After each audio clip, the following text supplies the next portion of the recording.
Gumising kasama ang mga bagong-bagong mga balita. Gumising kasama ang mga bagong-bagong impormasyon. Hahataw na, aarangkada na. Kaya tayo na. Dahil buhay na ang mga dugo ng mga taong maagang gumising. Isisigaw na ang sigaw ng sambayanan. DWIZ Pinoy Gising. Kasama ang opisyal na gisingero ng bayan. Gising ang kahit na sino. Kasama si Drew Nasino. Live sa DWIZ Radio, DWIZ News FM Regional Stations. Live din sa Facebook at YouTube. Panoorin din ang live sa Aliw 23. Tayo na. Aba, umaga na. DWIZ Pinoy Gising. Pinoy Gising. Sa magandang morning, Luzon, Visayas, Mindanao, Mega Manila at sa buong mundo at sa buong bansa. Kayo po ay nakatutok, nakikinig sa pamamagitan po ng ipilang may todong lakas DWIZ 882 at Aliw Channel 23 ngayong pong araw na ito ng Martes na Pebrero 20, taong 2024. Silipin na po natin ang mga nanggigising na headline. Pinoy Gising. Panibagong big time oil price hike, umarangkada na. Panukalang 100 peso legislated wage hike, aprobado na sa Senado. Manoy kudeta laban kay Senate President Juan Miguel Zubiri, sinupalpal ng mga senador. Resolusyon para maisulong ang economic charter change, inihain na sa Kamara. Bunsod ng patuloy na pagliban sa mga pagdinig, Pastor Apollo Kibuloy, ipinasabi na ng Senado at Kamara. At siyam katao patay sa bakbakan ng militar at grupong Maute sa Lanao del Norte. Kasama ang opisyal na gisingero ng bayan. Gising ang kahit na sino. Kasama si Drew Nasino. DWIZ Pinoy Gising. Pinoy Gising. Oras na 4 na sandali makalipas ang ikaapat ng morning ngayong pong araw na ito ng Martes. At sa detalye nga po ng mga nanggigising na mga balita, Pinoy Gising. Sa pong masamang balita para ho sa mga motorista dahil umarangkada na ang panibagong big time oil price hike ngayong araw. Alas 12:01 kaninang hating gabi nang magpatupad ng buwan namanong dagdag presyo ang ilang po mga kumpanya ng langis. Ayon sa mga oil companies, piso at 60 sentimos ang dagdag presyo sa kada litro ng gasolina, habang piso at 10 sentimos sa kada litro ng diesel at piso at 5 sentimos sa kerosene o gaas. Unang nagpatupad ang kumpanyang Caltex, yun ang kaninang alas 12:01 po ito ng hating gabi, habang ang Petron, Petrogas, PTT, Philippines at Uni Oil ay magpapatupad din ng kalintulad na price adjustment mamaya naman po itong alas 6 ng umaga. Ipatutupad naman ng Clean Fuel ang nasabing price adjustment mamayang alas 4:01 ng hapon.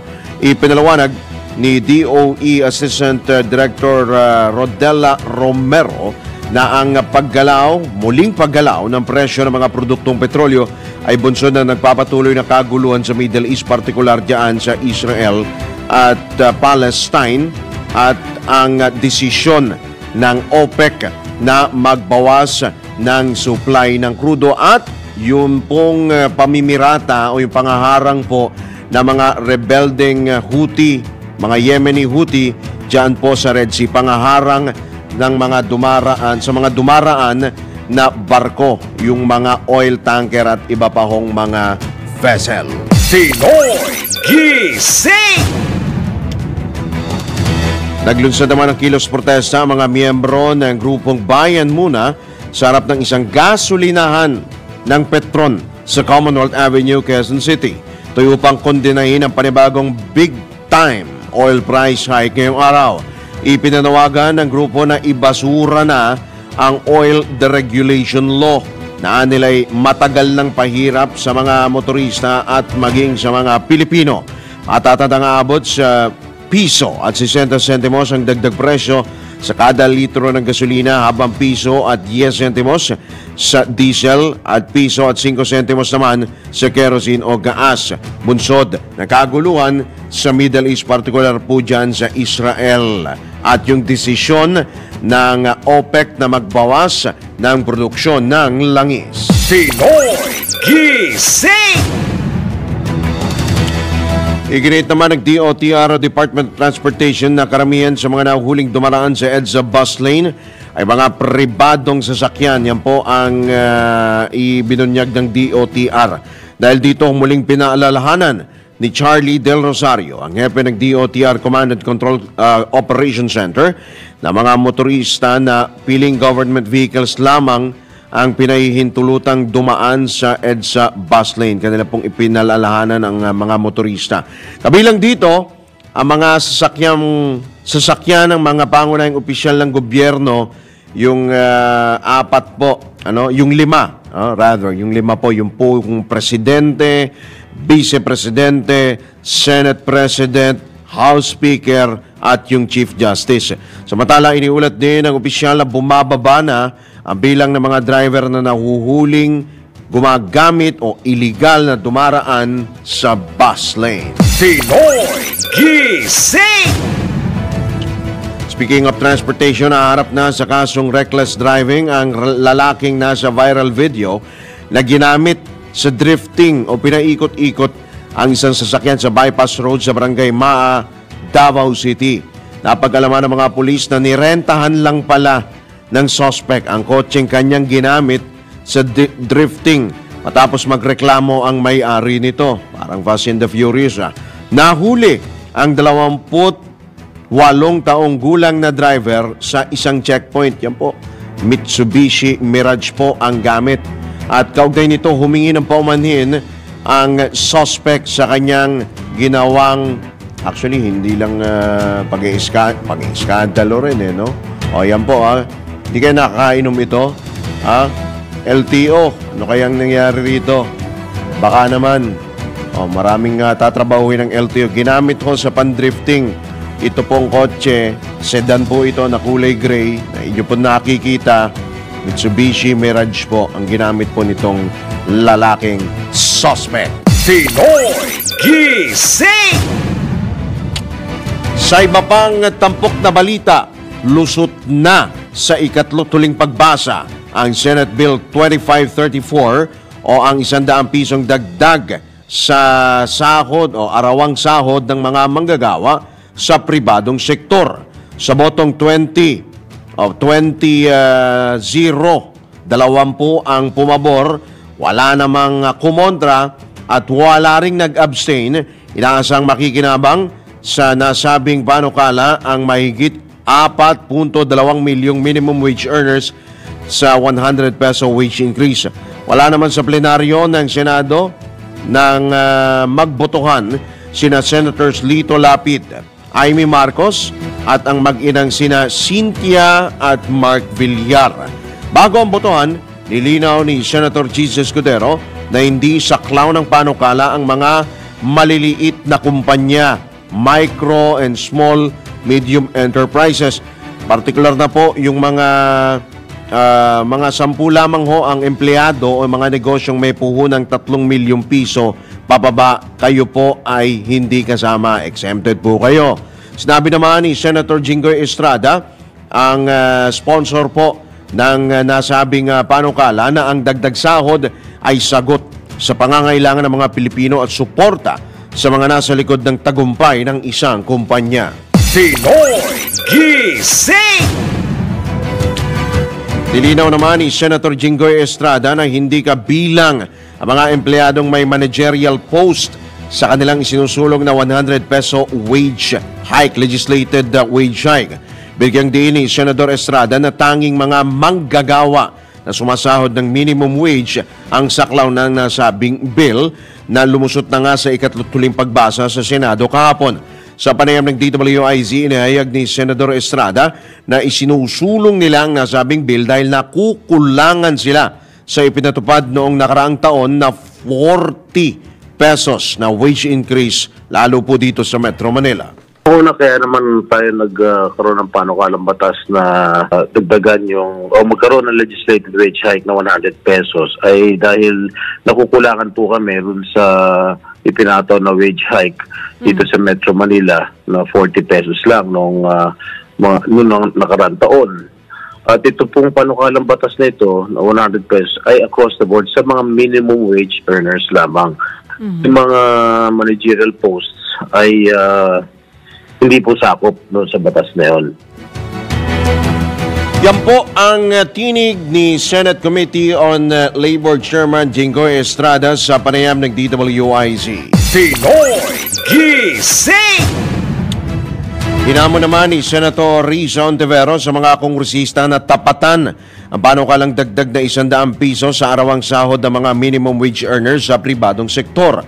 Mababatid na pinuna ng mga kongresista ang isinusulong na wage hike sa private sector sa katwirang papatayin nito ang mga maliliit na negosyo. Itong Lunes lamang kahapon ay ipinasa na sa ikatlong huling pagbasa ang legislated wage hike. Kaya naman hirit ni Senador Ontivero sa mga kongresista na tapatan at aprobahan din nila ang bill na ito tulad sa Senado alang-alang sa kapakanan ng mga manggagawa. Pinoy Gising! Samantala, naniniwala naman si Senate President Juan Miguel Zubiri na bahagi lamang ng hakbang na siraan ng Senado ang lumutang na alingas-ngas ng pagpapatalsik sa kanya sa pwesto. Ayon kay Senador Zubiri, nakatuon lang ang atensyon ng mga senador sa kanilang trabaho. Idinagdag pa ng Pangulo ng mataas na kapulungan na nakipag-usap na siya sa kanyang mga kapwa-senador at kanilang binigyang diin na wala silang alam hinggil sa nabanggit na kudeta. Iginit pa na ni Senador Zubiri na nagsisilbi siya para sa ikasisiyan ng kanyang mga kasamahan sa Senado. Pinoy Gising! Buo naman ang suporta ng mga senador kay Senate President Juan Miguel Zubiri. Ito ang tiniyak ni Senate President pro tempore Loren Legarda sa gitna nga ng umugong na kudeta laban kay Senador Zubiri bilang leader ng Senado. Ayon kay Senator Legarda, walang magaganap na palitan ng liderato sa mataas na kapulungan ng Kongreso at tatadang lumutang ang balitang mayroong resolusyon na layong palitan si Zubiri bilang Senate President. There is no leadership change as far as I know, and we have our full support behind the leadership of Senate President Miguel Zubiri. Kayo in fact, I will ask you, saan ang galing yun? Kayo magsabi. Yan po ang tinig inyo pong napakinggan at natungayan si Senate President pro tempore Loren Legarda. Pinoy Gising! Niniwala naman si Senador J.V. Ejercito na posibleng galing sa Kamara ang biglaang paglutang ng isyu na magkakaroon ng kudeta sa liderato ni Senate President Juan Miguel Zubiri upang mahati ang Senado. Hininala ni Ejercito na may kinalaman sa kontrobersyal na People's Initiative ang issue ng di umano'y pagpapalit ng liderato ng mataas sa kapulungan ng Kongreso. Sa ngayon anya mahirap palitan si Zubiri at wala silang nakikitang posibleng humalili sa posisyon nito. Iginit pa ni Senador Ejercito na wala siyang alam sa pagpapalit nga ng liderato. Pinoy Gising! Samantala, inihain naman ni na House Majority Leader Manix Dalipe, Senior Deputy Speaker Aurelio Dong Gonzales at Deputy Speaker David J.J. Suarez ang resolution of both Houses number 7. Layunin nitong amyendahan ang tatlong economic provisions ng 1987 Constitution. Tinapatan na po ng Kamara, partikular na ang sections 12, 14 at 16. Ayon kay Congressman Suarez, ipinapakita nito na suportado nila ang Senado sa planong amyendahan ang saligang batas. Yun na nga, para naman kay Congressman Robert Ace Barbers, paraan ito upang maalis ang agam-agam na nais nilang baguhin ang political provisions ng saligang batas. Pinoy Gising! Nanindigan naman si Senator Amy Marcos na isiningit lamang ng Kamara sa national budget ang pondo ng ayuda para sa Kapusang Kita Program o AKAP ng DSWD na nakakaladkad sa People's Initiative. Ayon kay Senador Marcos, ikinabit lamang din ang e-signature ng mga senador nang hindi man lang ipinakikita ang pinal na bersyon ng budget. Kahit minsan anya ay hindi napag-usapan o napagdebatehan ang 26.7 billion pesos na pondo ng AKAP dahil bawal umanong makialam ang Senado sa House insertions. Aminado ang presidential sister na hindi niya inakalang may kalokohan, kawalangyahan at panlolokong ginawa sa pondo. Pinalutang din ni Super Ate na maaaring hindi muna ilabas ng Department of Budget and Management ang pondo ng AKAP lalo't kino-question at pinagdududahan ng programa na wala pa rin palang implementing rules and regulations. Humihingi na niya ng listahan ng Office of the Speaker para sa AKAP kung saan prioridad umano ang mga LGU at distrito na nakakuha ng lampas 3% na lagda para sa People's Initiative o PI.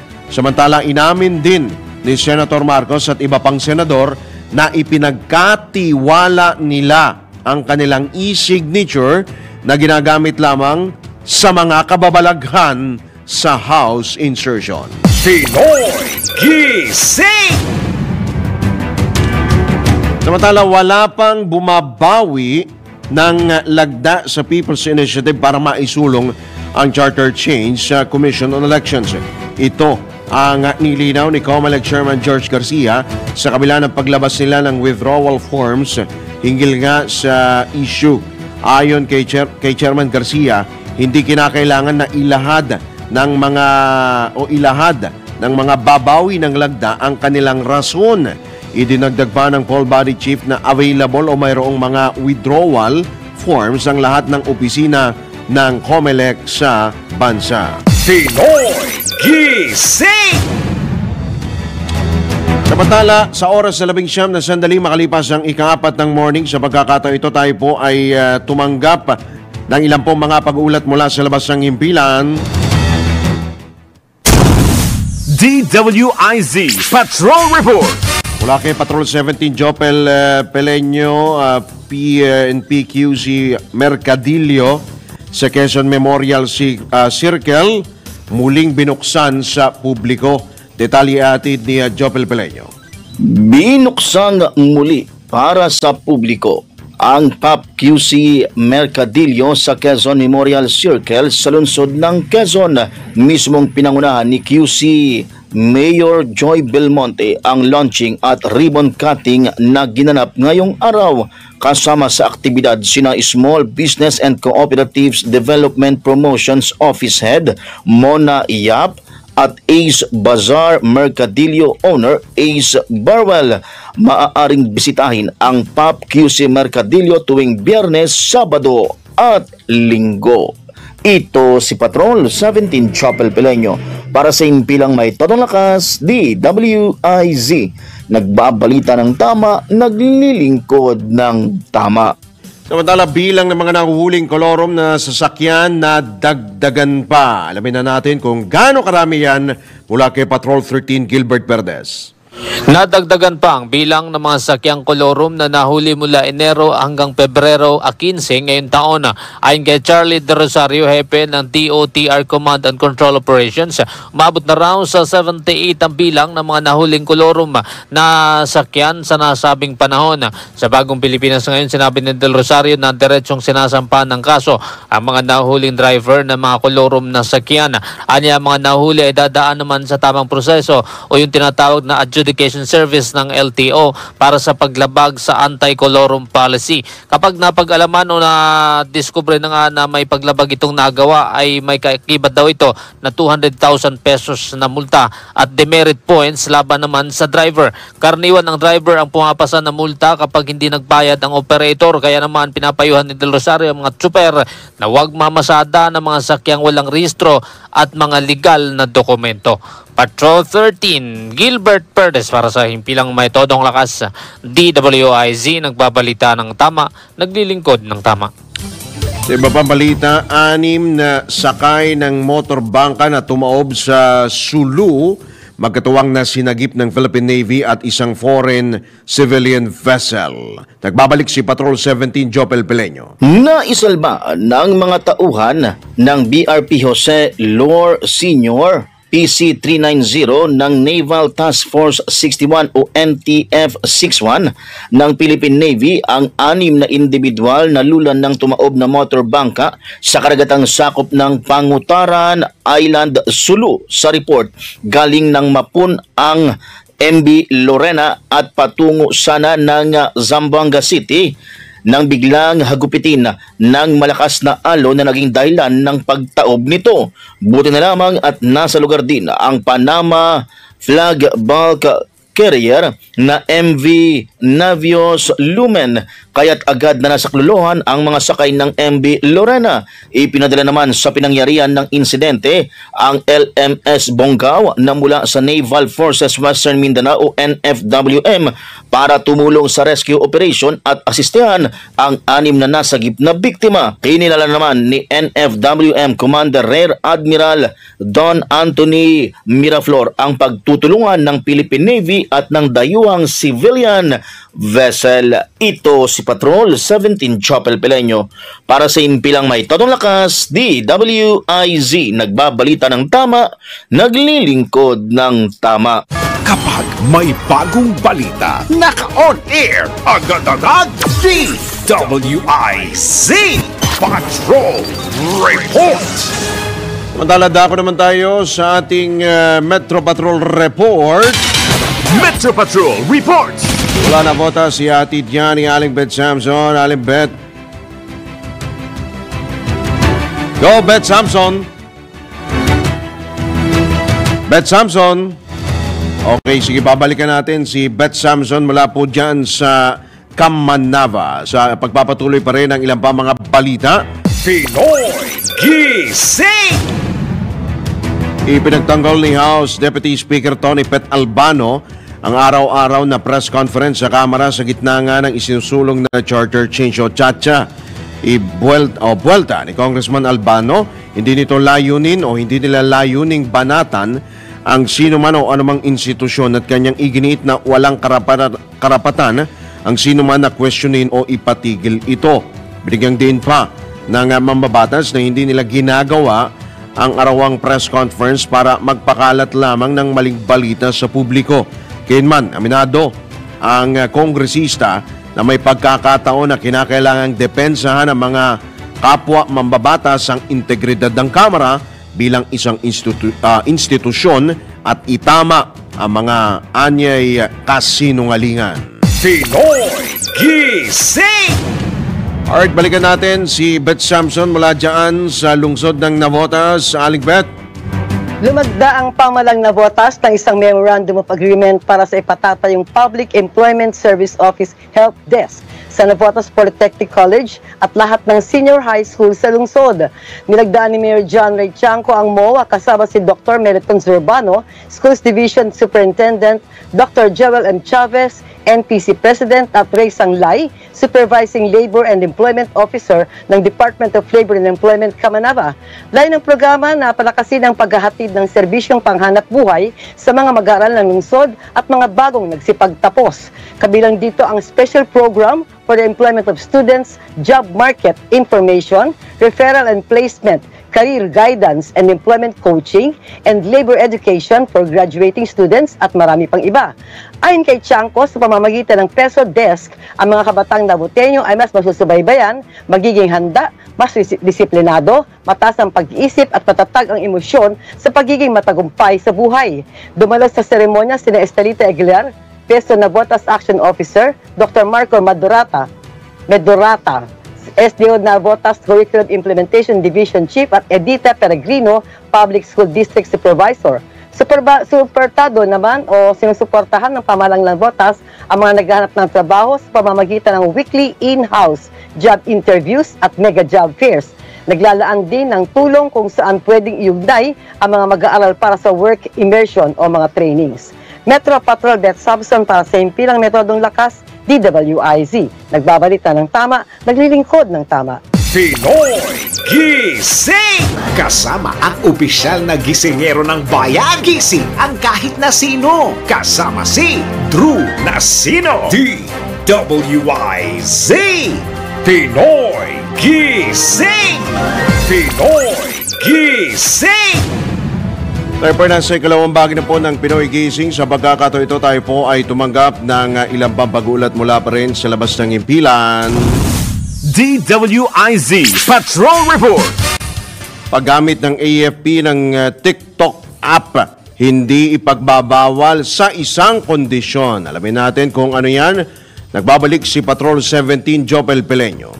Epektibo lamang ang ipinatutupad na TikTok ban ng AFP sa mga gadget na mayroong koneksyon sa network ng militar. Ito ang paglilinaw ni AFP spokesperson Colonel Francel Padilla matapos lumabas ang balita na bawal nang gumamit ng social media application na ito ang military personnel dahil sa cybersecurity risk. Payag ni Padilla, maaari pa rin namang gumamit ang buong hanay ng AFP ng TikTok basta't hindi nakakonekta ang kanilang mga personal device sa network ng militar at walang mailalabas na anumang content na pwedeng magkompromiso sa seguridad ng kampo. Hindi ani Colonel Padilla bago ang kautusan na ito dahil matagal nang ipinatutupad ang direktiba sa AFP. Simula pa noong 2021, siniguro naman ng opisyal na papatawan ng kaukulang parusa ang sinumang tauhan na lalabag sa direktiba. Ito si Patrol 17 Chapel Peleño para sa impilang may todong lakas, DWIZ. Nagbabalita ng tama, naglilingkod ng tama. Kapag may bagong balita, naka-on-air agad-agad, DWIZ Patrol Report. Samantala, dako naman tayo sa balita mula sa probinsya. Ronda Probinsya. Anibersaryo ng pagbagsak ng isang Cessna plane sa Kamalig, Albay, ginunita ang pag-ulat buhat sa Bicolandia ni Melvin Machado. Isang misa kinalap nitong linggo sa Barangay Anuling, Kamalig, Albay bilang paggunita sa unang anibersaryo ng search and retrieval operation para sa Cessna 340A plane na bumagsak noong nakaraang taon. Kabilang sa nakiisa ang tropa ng 31st Infantry Battalion ng 9th Infantry Division Philippine Army na isa sa mga nanguna sa isinagawang search and retrieval operation. Kasabay ng isinagawang misa na may temang pasasalamat, pag-alala at panalangin ay ang pag-alay ng panalangin para kay Captain James Crisostomo, Joel Martin, Simon Chipperfield at Carte Santanam. Samantala, binigyan din ng pagkilala ng pamalang lokal ng Kamalig ang iba't ibang grupo na nakatuwang sa search and retrieval operation sa bumagsak na eroplano. Ito ang Ronda Patrol Melvin Machado para sa impilang may todong lakas, DWIZ. Nagbabalita ng tama, naglilingkod ng tama. Pinoy Gising! Sa oras na 36 na sandali makalipas ang ika-4 ng morning, maraming salamat sa ating Ronda Probinsya at sa ating pong IZ Patrol. Ipinasabina na ng Senado si Pastor Apollo Kibuloy upang maobliga itong humarap sa pagdinig hinggil sa mga reklamo ng pang-aabuso ng pang-aabuso sa ilang mga miyembro ng Kingdom of Jesus Christ o KOJC. Matapos lagdaan ni Senate President Juan Miguel Zubiri ang sabina ng Senate Committee on Women, Children, Family Relations and Gender Equality. Magugunitang inisnab ni Kibuloy ang dalawang nakaraang pagdinig ng komite at tanging abogado nito ang pinaharap sa Senado. Iginit naman ni Senator Risa Ontiveros na chairperson ng nasabing komite na kailangang si Kibuloy mismo ang humarap sa investigasyon para sagutin nito ang mga personal na aligasyon laban sa kanya tulad ng human trafficking, sexual exploitation at iba pang pang-aabuso sa kamay o mula sa kamay ng pastor. Pinoy Gising! Samantala, nag-issue na rin ng sabina ang Kamara laban kay Kingdom of Jesus Christ founder Pastor Apollo Kibuloy. Inilabas ito ng tanggapan ni House Speaker Martin Romualdez ang kopya ng sabina para kay Pastor Kibuloy. Nakasad dito na pinapadalo ang pastor sa pagdinig ng House Committee on Legislative Franchises sa Marso 12, 1:00 ng hapon. Sa oras na hindi ito sumipot, ay papatawan, ipako-contempt ang religious leader kaakibat ang pagpapakulong sa kanya sa Kamara. Matatandang kinwestiyon ng ilang mambabatas ang makailang ulit na pag-isnab ni Kibuloy sa hearing ng komite kaugnay sa issue ng prangkisa at alegasyon ng pagpapakalat ng fake news ng Sunshine Media Network International o SMNI. Pinoy Gising! Matala, dako tayo sa isa pang pag-ulat mula sa probinsya. Ronda Probinsya! Isa pang miyembro ng makakaliwang grupo sumuko diyan sa Ilocania. Detalye ihatid ni Manong Ronald Idol Cabset Domingo. Kusang sumuko sa otoridad ang isang miyembro ng Anak Pawis sa Abulog, Cagayan. Bunga ng patuloy na pagsasagawa ng police community-related activities ng kapulisan, resulta na naman ng kung saan ang pagsusurrender ng isang miyembro ng Anak Pawis. Siya ay kinilalang si Aka Arian, 30 years old, isang miyembro ng Agta community at kasalukuyang naninirahan sa barangay Lukban, Abulog, Cagayan. Ayon sa kanya, na-recruit umano siya ng isa ring miyembro at isang facilitators sa mga katulad niyang Anak Pawis na napangakuan ng libreng pagpapakabit ng kuryente, pagpapatitulo ng kanilang lupa na kalaunan ay naging aktibo sa pagsali sa mga pagpupulong ng makakaliwang grupo. Nagpasyang sumuko si alias Ariana sa autoridad upang tuluyang putulin ang kanyang ugnayan sa mga rebelde at mamuhay ng tahimik kasama ang kanyang pamilya. Ito ang Ronda Patrol, Ronald Idol Domingo, nag-uulat, pasimpilang may tudong lakas, DWIC, nagbabalita ng tama, naglilingkod ng tama. Pinoy Gising! Samantala, nagbabala si Senator Risa Ontiveros sa miyembro ng Kingdom of Jesus Christ na pinamumunuan ni Pastor Apollo Kibuloy. Ayon kay Senator Ontiveros, may mga miyembro ng nasabing religious group ang mistulang inutusan na makipag-ugnayan sa kanyang tanggapan para magpunwaring testigo, pero ang katunayan ay pagmumukhaing walang kwenta ang pagdinig ng Senado. Maliban dito, ay nakaranas din ng harassment, online harassment, mga testigo mula sa mga KOJC members at mayroon pang impormasyon na pinangakuan ng mga pabor ng mga pabor ang mga tiwalag o tumiwalag na miyembro kapalit ng hindi nila pagsipot sa investigasyon o pakikipagtulungan sa investigasyon ng Senado. Ibinabala naman ng mga mambabatas o binalaan naman ng mga mambabatas sa mga nagnanais na sirain at pahinain ang kanilang investigasyon na huwag linlangin ang institusyon, lalo Senado, dahil hindi sila basta-basta maloloko. Pinoy Gising! Sa iba pang paksa ng mga balita, 6 na sundalo at 3 inihinalang miyembro ng grupong Maute ang patay matapos magka-engkwentro sa Munay, Lanao del Norte. Ayon kay Army Public Affairs Office Chief Colonel Louis De Maala, bukod dito, nasugatan din ang 4 na iba pang sundalo at ilang miyembro ng teroristang grupo.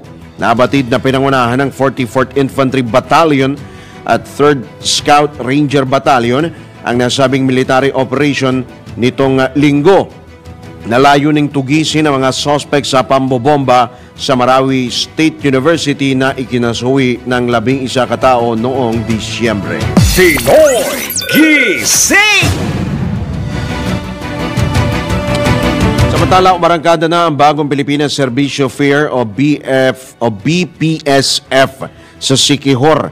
Dala ang mahigit 300 million pesos na halaga ng programa at cash assistance mula sa iba't ibang ahensya ng gobyerno para sa tinatayang 50,000 benepisyaryo o buong populasyon ng probinsya.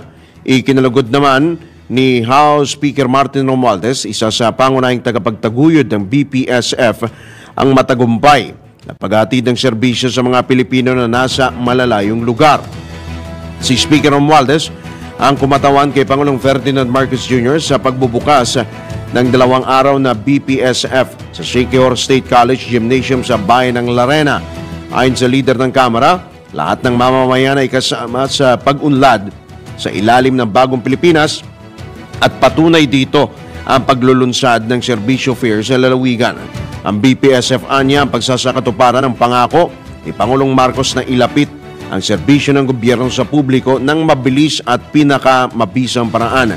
Ang BPSF din sa Siquijor ang kauna-unahan sa Region 7 na isinulong ni na Congressman Zaldi Villa at Siquijor Governor Jake Vincent Villa. Pinoy Gising! Sa iba pang balita, tiniyak ni Surigao del Norte Representative Robert Ace Barbers na may mga safety measures o striktong regulasyon sa paggamit ng medical marijuana. Sa panayam ng DWIZ, inihayag ng mambabatas na layunin nito na maiwasan ang pang-aabuso sa paggamit ng medical cannabis. Dahil dito, hindi lahat anya ng doktor ay maaaring magreseta ng nabanggit na medisina, kaya't inoobliga mga eksperto na mag-training at pag-aralan itong mabuti. Nilagyan na ho natin ng mga safeguards o mga safety measures o strict regulation yung paggamit po nitong sinasabing medical cannabis. So, hindi po lahat ng doktor ay pwedeng hong magreseta nito kasi ho, meron pong nire-require na training, kaaral at bago ma-administer ito. No? Pangalawa, meron hong opisina na kine-create itong batas nito, yung sinasabing MCO, yung Medical Cannabis Office under sa Department of Health, na sila ang mag-regulate kung sino ang papayagang magbigay ng reseta, anong klaseng mga sakit, debilitating and non-debilitating diseases. Ipinanawagan naman ni Congressman Barbers na dapat hulihin o sunugin ang mga marijuana na masasabat hanggat hindi pa isna sa batas o hindi pa ginagawang legal ang medical marijuana. Kasalukuyan na wala pa hong batas na nagli-legalize yung pagtatanim o plantation nito, dapat to hinuhuli yan at sinusunog. At kinukulong ho yung mga nasa likod po niyan. Dahil as far as the law is concerned, ito ay illegal pa sa ngayon. Ayun. At hindi po ito exemption dun sa batas, no? Ang ating ini-exempt lamang dito ay yung medical cannabis in pharmaceutical form. Yan po ang tinig ni Surigao del Norte 2nd District Representative Robert Ace Barbers sa panayam ng DWIZ. Pinoy Gising! Kasama si Drew Nasino. DWIZ! Pinoy Gising! Pinoy Gising! Alright, tayo po nasa uling bahagi na po ng Pinoy Gising. Dito pa rin po simpilang may todong lakas, DWIZ 882 at Aliw Channel 23 ngayon pong araw na ito ng Martes na po mga katodos. Ngayon po ay Pebrero 20 na. Kabilis ho ng araw at matatapos na naman ho, malapit na matapos. Ang Pebrero, sasapit na po ang Marso, kainit ho mga katodos.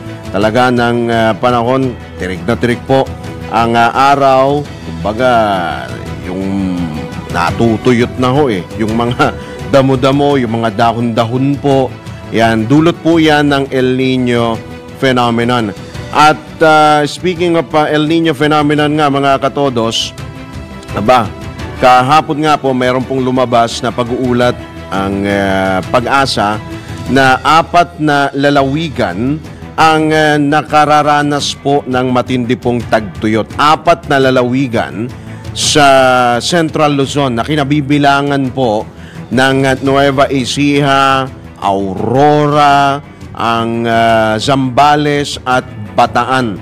At posible pa nga hong tumindi pa ang nararanasang init ng 4 na nabanggit ho na lalawigan.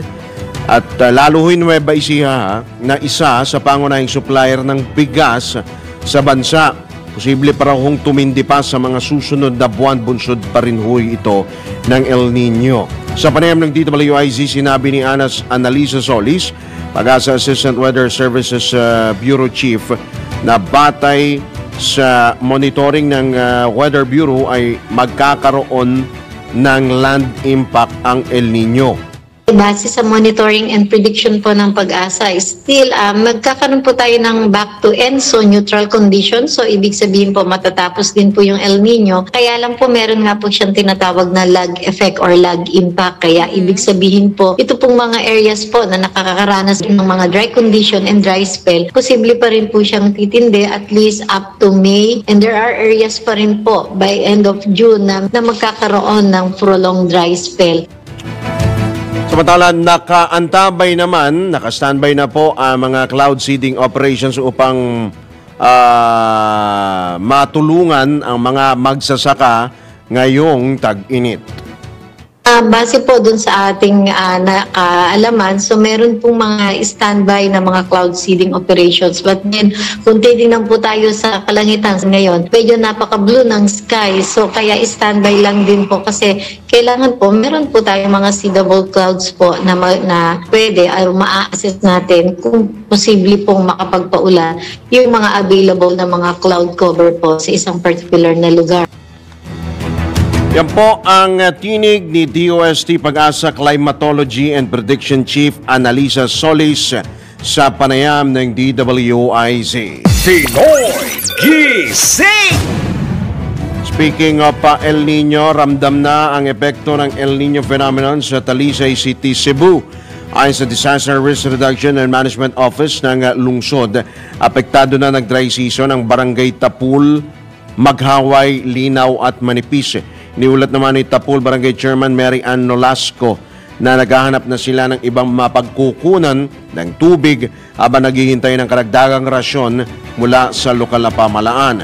Idinagdag pa ni Nolasco na nais din nilang gawing 2 beses kada linggo ang rasyon ng tubig kumpara sa kasalukuyang 1 beses lamang. Pinoy Gising!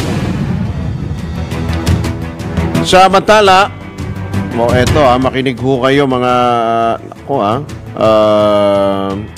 mga katodos, makinig po kayo rito Ang Pilipinas, pinakamarami daw po ang single sa Pilipinas sa buong Southeast Asia.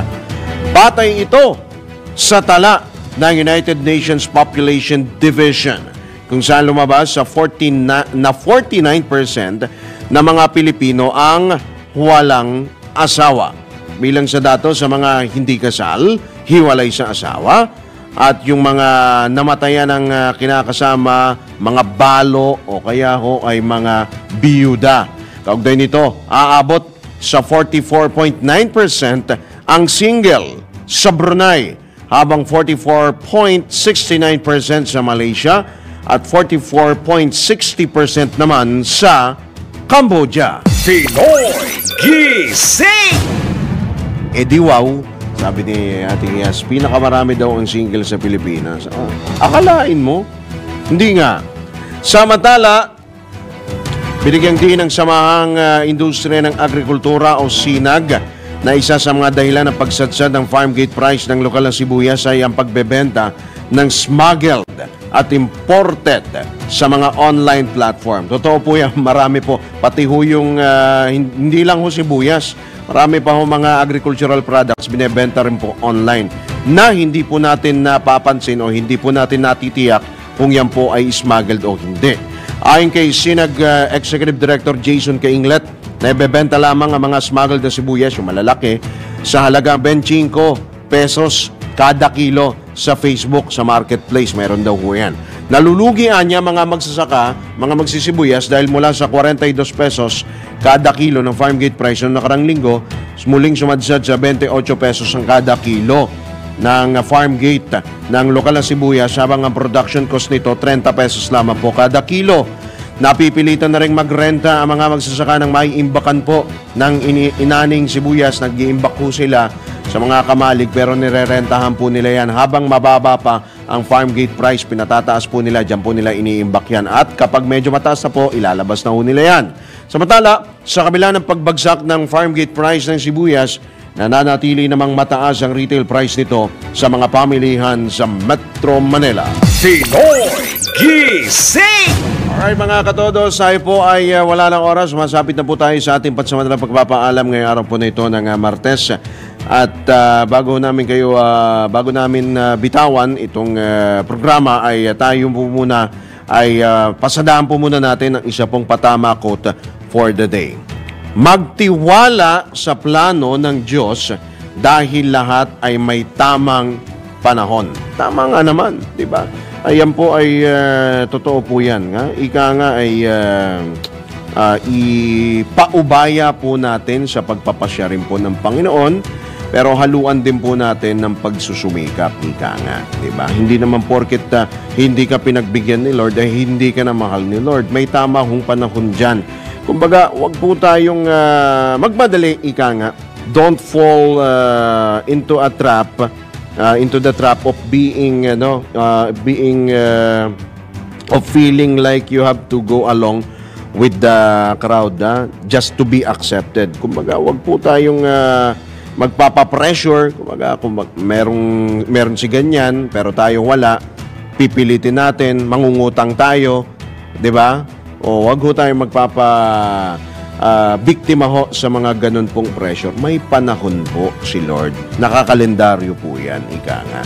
Diba? Nag-asawa si ganyan, nagpakasal si ganyan, gusto mo ikaw rin, pero wala ka naman budget, wala kang pera, wala kayong pondo na mag-boyfriend-girlfriend, pipilitin nyo, iutangin ninyo.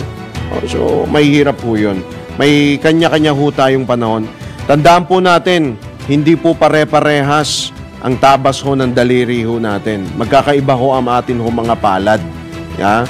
So, magkakaiba po tayo ng timeline, magkakaiba po tayo ng mga perspektibo, ika nga, wag po nating ihalin tulad din ang atin pong ating buhay sa ating pong mga kapwa. At tandaan din po natin na tayo po ang direktor ng sarili po nating buhay. Tayo po ang gumagawa rin ng sarili nating kamalasan, tayo rin ang gumagawa ng sarili nating kapalaran. Pero, tandaan po natin na si Lord, kailangan po nating magdasal para tayo po ay gabayan ng ating pong Panginoon. Alright? Amen, amen. Alright? At tayo po ay nagpapaalam na. Maraming salamat nga pala ho sa ating mga nakasama sa News Center at sa ating mga suking taga-subaybay. Mga suki po natin, mga taga-California yan, mga taga-ibang bansa. Sina Ate Susan Neronimo, good morning din. Kina Hideyoshi Hasegawa, sina Albert Hernandez, good morning din po. Mga katodos po natin, si Mama Beth Samson, yan, good morning po sa inyo.